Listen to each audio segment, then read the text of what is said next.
हाँ, तो आज हम लोग निज़ाम हज़्म के अमराज में जो अहम अलामात वगैरह मिला करती हैं उनके बारे में आज के इस क्लास में पढ़ने जा रहे हैं। निज़ाम हज़्म का मरीज़ जब तबीब के पास आता है तो वो मुख्तलिफ़ शिकायतों को बयान करता है। उनमें से बाज़ अहम अलामतें हुआ करती हैं, जैसे एनोरेक्सिया, भूख की कमी, loss of appetite, dyspepsia, indigestion, dysphagia, odynophagia, bleeding gum, toothache, nausea, vomiting, hiccup, retching, heartburn, hyper acidity, water brash, regurgitation, pain abdomen, haematemesis, melaena, jaundice, haematochezia, per rectal bleeding, alteration in bowel habit, diarrhoea, constipation, worm in stool, mucus in stool, swelling in abdomen, distension of the abdomen, mass in the abdomen, wind or flatulence यानी belching और flatus, loss of weight, oliguria, pedal oedema और neuropsychiatric manifestations को भी मरीज़ बयान करता है, जैसे इंसोम्निया, ड्राउजीनेस, फीवर और जनरल सिम्टम के तौर पर बहुत ज़्यादा थकान वगैरह की शिकायत करता है। टेनेस्मस, डिस्चेजिया, तो ये वो अलामात हैं जिनका ताल्लुक cardinal symptoms of gastrointestinal tract से है, यानी अमराज निज़ाम हज़्म की ये अलामतें बहुत ही अहम हुआ करती हैं। मरीज़ जब इन अलामतों को लेकर आए तो तबीब का जहन डाइजेस्टिव सिस्टम के डिजीज़ की तरफ जाना चाहिए। डिस्पेप्सिया और इंडाइजेशन ये दोनों एक दूसरे के मुतरादिफ हैं। डिस्पेप्सिया में क्या होता है, मरीज़ की भूख खत्म हो जाती है, पेट में गैस वगैरह बहुत ज़्यादा बनने लगता है, अपर एब्डोमिनल डिस्कम्फर्ट हो, पेट में दर्द भी होगा, नफ़क़े शिकम की शिकायत होगी, खाना ठीक से डाइजेस्ट नहीं होता है, डिस्फेजिया और ओडिनोफेजिया। डिस्फेजिया कहते हैं जब निगलने में दिक्कत होती है, ख़ास तौर से जो सॉलिड डाइट वगैरह होती है, सेमी सॉलिड, और ओडिनोफेजिया जब सयाल अदविया या अगजिया को निगलने में दिक्कत हो, जैसे पानी है, दूध है और भी कोई लिक्विड डाइट है जिसको पीने में मरीज़ को दिक्कत महसूस हो, उसको ओडिनोफेजिया कहते हैं।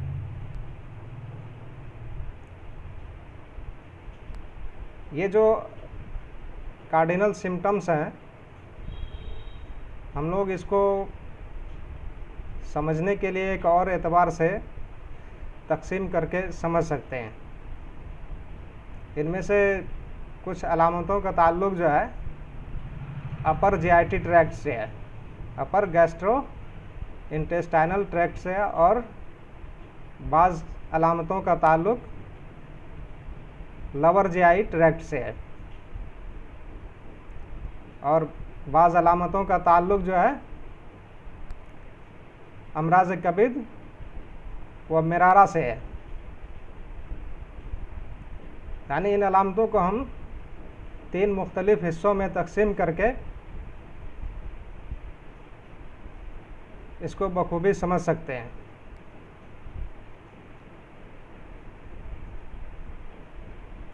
जैसे अपर जिआई ट्रैक्ट से ताल्लुक़ रखने वाली अलामात कौन कौन सी हैं? बालाई निज़ाम हज़्म से मुतल्लिक़ अहम अलामात,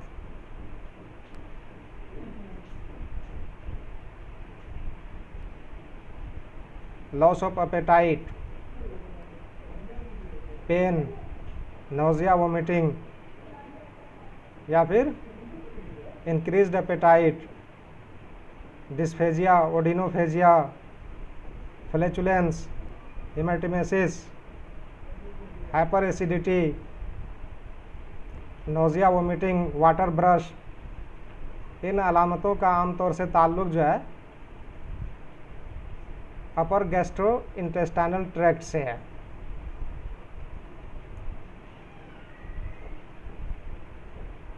जैसे आमतौर से मरीज़ जो है एब्डोमिनल पेन की शिकायत लेके आता है तबीब के पास, फिजिशियन के पास। जब मरीज़ आए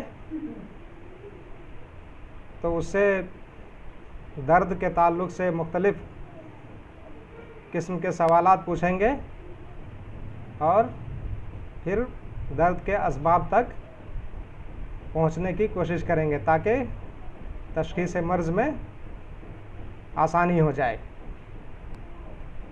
मिसाल के तौर पर अगर मरीज़ तबीब से कहता है कि उसके पेट में दर्द है, तो देखना चाहिए कि दर्द किस जगह पर है, किस मकाम पर है, site of the pen.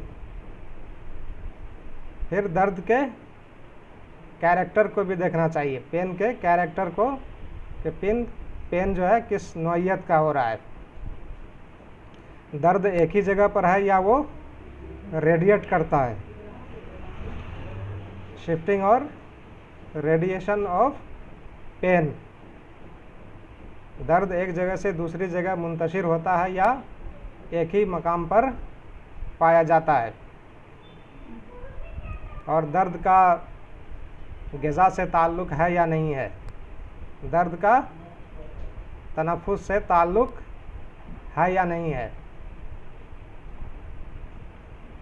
Relation with मील, ये भी मरीज़ से पूछेंगे। और सांस वगैरह के ताल्लुक़ से भी पूछेंगे कि सांस लेने पे दर्द होता है या नहीं होता है। इन मुख्तलिफ़ सवालात को अगर हम मरीज़ से पूछते हैं तो डायग्नोसिस आसान हो जाती है।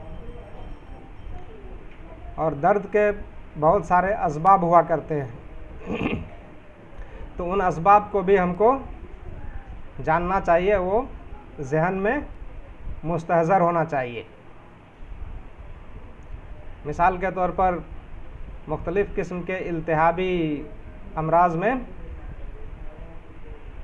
पेट में दर्द हुआ करता है। मुख्तलिफ़ किस्म के जो औराम हैं, इल्तिहाबी कैफियत हैं, जैसे अपेंडिसाइटिस। इसमें क्या होता है, अपेंडिक्स के अंदर इन्फ्लामेटरी कंडीशन पैदा हो जाती है, वरम ज़ायदा आवर, या कोलिसिस्टाइटिस, वर्मे मेरारा, पेरिटोनाइटिस, वर्मे बारितून, या एक्यूट नेफ्राइटिस, वर्मे कुल्लिया हाद, साल्पिंजाइटिस, वर्मे काजिफैन। तो ये, या फिर पैनक्रियाज के अंदर इन्फ्लामेशन हो जाए, पैनक्रिएटाइटिस, वर्मे बानक्रास। तो ये मुख्तलिफ़ एब्डोमिनल ऑर्गन्स हैं जिसके अंदर इन्फ्लामेशन जब होता है, इल्तिहाबी कैफियत पैदा होती है, तो मरीज़ दर्द बतन की शिकायत लेकर तबीब के पास हाजिर होता है। इसी तरह से मुख्तलिफ़ मर्ज़ी कैफियत हैं, जब मरीज़ उसमें मुब्तला होता है तो उस वक्त भी पेट में दर्द होने लगता है। जैसे बाज़ अमराज में परफोरेशन हो जाता है, तशक्कुब हो जाता है, जैसे गैस्ट्रिक अल्सर है, पेप्टिक अल्सर है, या अल्सरेटिव कोलाइटिस है। इन अमराज की मौजूदगी में इस बात का इम्कान रहता है कि मैदा और आंतों में छेद हो जाए, और बहुत सारे मरीज़ इस तरह के अवारजात में मुब्तला हो जाते हैं, तो वो भी दर्द की शिकायत लेकर के तबीब के पास हाजिर होते हैं।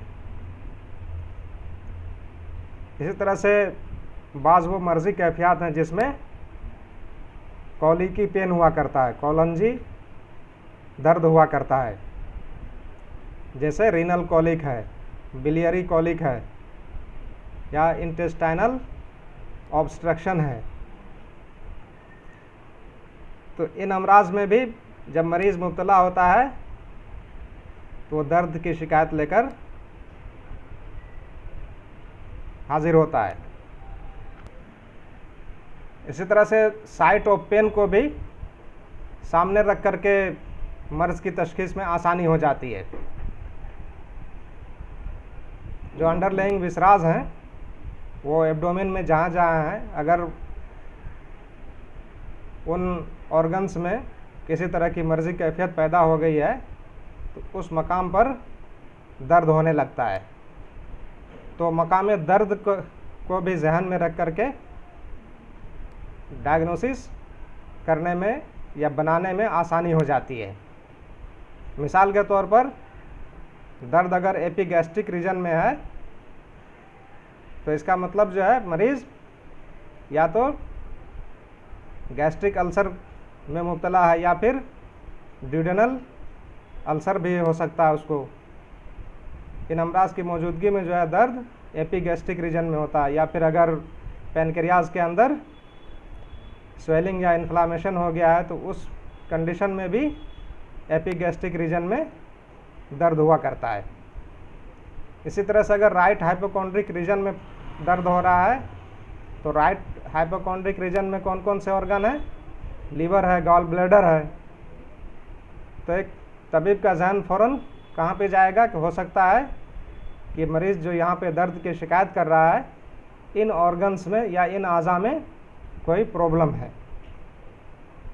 इसी तरह से अगर लंबर रीजन में दर्द हो रहा है तो फ़ौरन जहन जाता है कि लगता है कि मरीज़ जो है रीनल कैलकुलस वगैरह में या रीनल डिजीज़ में मुब्तला है, इसलिए लंबर रीजन में पेन हो रहा है। इसी तरह से अगर हाइपोगैस्ट्रिक रीजन में है दर्द तो हाइपोगैस्ट्रिक रीजन में चूँकि यूरिनरी ब्लैडर है तो यूरिनरी ब्लैडर की तरफ तबीब का जहन जाता है। मुमकिन है कि इस दर्द का ताल्लुक मसाना से है। इसी तरह से बाज़ अमराज में पेन जो है एक मकाम से दूसरे मकाम तक रेडिएट करता है, दर्द एक जगह से दूसरी जगह तक मुंतशिर होता है।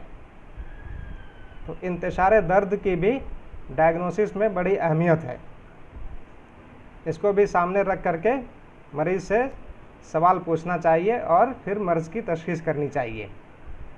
मिसाल के तौर पर जब कोलिसिस्टाइटिस का मरीज़ आता है, वर्म मिरारा का मरीज़ आता है, तो उसका पेन रेडिएट करके राइट शोल्डर की तरफ जाता है। ख़ास तौर से जो राइट स्केपुला है उसके इन्फीरियर एंगल पर भी दर्द का एहसास होता है। इसी तरह से जब रीनल कॉलिक का पेशेंट आता है तो उसका पेन रेडिएट करके यूरेटर और ब्लैडर की तरफ भी जाता है, और इसके साथ साथ T11 और T12 की तरफ भी दर्द रेडिएट करता है, पेन का रेडिएशन होता है। या फिर अपेंडिसाइटिस का जो मरीज़ होता है, वर्म ज़ायदा आवर का मरीज़ होता है, तो अपेंडिसाइटिस में भी पेन रेडिएट करता है अम्बलाइकस की तरफ। अम्बलाइकल रीजन में भी पेन का एहसास होता है मरीज़ को। तो मरीज़ से दर्द के रेडिएशन के बारे में भी पूछना चाहिए। इसी तरह से दर्द का ताल्लुक ग़िज़ा से है या नहीं, फूड से है या नहीं, रिलेशन विथ फूड के ताल्लुक से भी मरीज़ से पूछना चाहिए। बाज़ अमराज मैदा में खाना खाने के बाद दर्द होने लगता है, जैसे गैस्ट्रिक अल्सर का मरीज़ अगर है तो खाना खाने के तुरंत बाद उसके पेट में दर्द शुरू हो जाता है। और ड्यूडेनल अल्सर का मरीज़ है, करहा असना अशरी का अगर मरीज़ है तो खाने के 1.5-2 घंटे बाद उसको दर्द का एहसास होता है। तो दर्द का ताल्लुक खाने से भी है।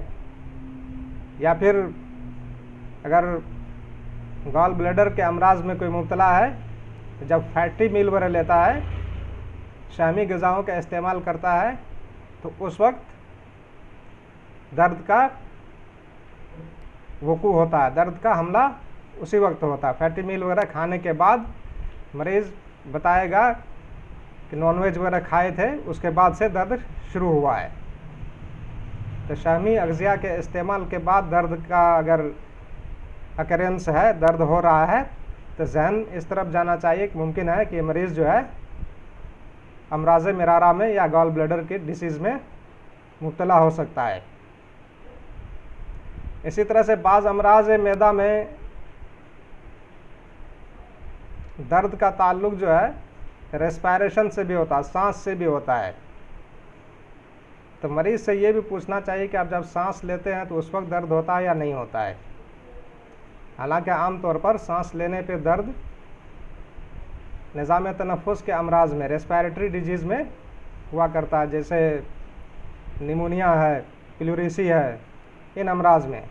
लेकिन बाज़ डाइजेस्टिव सिस्टम के अमराज में भी, जैसे लीवर एब्सेस है, खुराज कबीद अगर लीवर में एब्सेस हो जाए तो उस वक्त भी जब मरीज़ सांस लेता है तो सांस लेने पे दर्द का एहसास होता है। या फिर वर्म मैदाई है, गैस्ट्राइटिस वगैरह की कंडीशन में भी जब मरीज़ डीप रेस्पायरेशन लेता है, गहरी सांस लेता है, तो उस वक्त गहरी सांस लेने पे उसको दर्द का एहसास ज़्यादा होता है। तो मुख्तलिफ़ सवालात मरीज़ से पूछ करके मर्ज़ की जड़ तक, मर्ज़ की के बुनियादी असबाब तक पहुंचने की कोशिश करनी चाहिए। नेक्स्ट सिम्टम है नौजिया वोमिटिंग, मतली और कै। इस अहम अलामत का भी ताल्लुक़ आम तौर से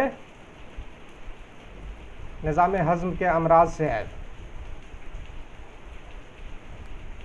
अगरचे बाज़ दूसरे अमराज में भी कै होती है, मतली आती है, लेकिन अमराज मैदा का अगर वोमिटिंग से ताल्लुक़ होता है तो आम तौर पर उसके साथ साथ मरीज़ को पेट में दर्द भी होता है।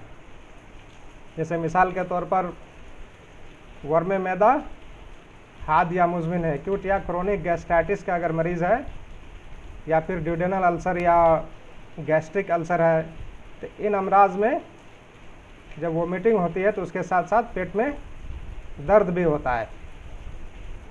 या फिर अमराज कबीद है, लीवर से मुतल्लिक कोई मर्ज़ है, तो उसमें भी मरीज़ को कै हुआ करती है। मिसाल के तौर पर एक्यूट हेपेटाइटिस है, या सिरोसिस ऑफ लीवर है, या हेपेटोसेलुलर कार्सिनोमा है, या फिर लीवर एब्सेस है, तो इन अमराज में भी मतली और कै हुआ करती है। इसी तरह से बाज़ अमराज आमा में भी मरीज़ को कै की शिकायत हुआ करती है। जब पेट वगैरह में कीड़े होते हैं, दीदान आमा, तो उस वक्त भी बाज़ मरीज़ों को मतली और कै की शिकायत हुआ करती है। उसी तरह से अमराज कुल्लिया में, यानी किडनी डिसीज़ में भी, इंटेस्टाइनल ऑब्स्ट्रक्शन में, पैनक्रियाटाइटिस में, अपेंडिसाइटिस में, इन अमराज में भी मरीज़ को कै और मतली की शिकायत होती है।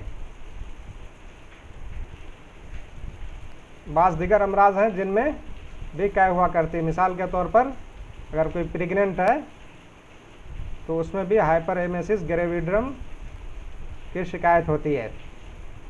और बाज़ अमराज जिनका ताल्लुक दिमाग से है और निज़ाम आसाब से है, मसलन सरसाम वगैरह, मेनिंजाइटिस है या ब्रेन ट्यूमर है, तो उन अमराज की मौजूदगी में भी कै की शिकायत हुआ करती है। और जब बाज़ अदविया वगैरह इस्तेमाल करते हैं तो उसकी टॉक्सिसिटी की वजह से भी कै की शिकायत होती है, जैसे कॉर्टिकोस्टेरॉइड वगैरह है, एनसेड वगैरह का इस्तेमाल है, एस्पिरिन वगैरह के इस्तेमाल के नतीजे में भी बाज़ मरीज़ों को नौजिया और वोमिटिंग की शिकायत होती है। Next cardinal symptom loss of apatite की मैं बात कर रहा हूँ, भूख की कमी। मरीज़ निज़ाम हज़म में जब के अमराज में जब मुब्तला होता है तो बहुत सारे अमराज में मरीज़ की भूख खत्म हो जाती है। लॉस ऑफ एपेटाइट की शिकायत लेके फिजिशियन के पास हाजिर होता है। तो भूख की कमी भी एक अहम अलामत है। जैसे एक्यूट गैस्ट्राइटिस है, एक्यूट हेपेटाइटिस है,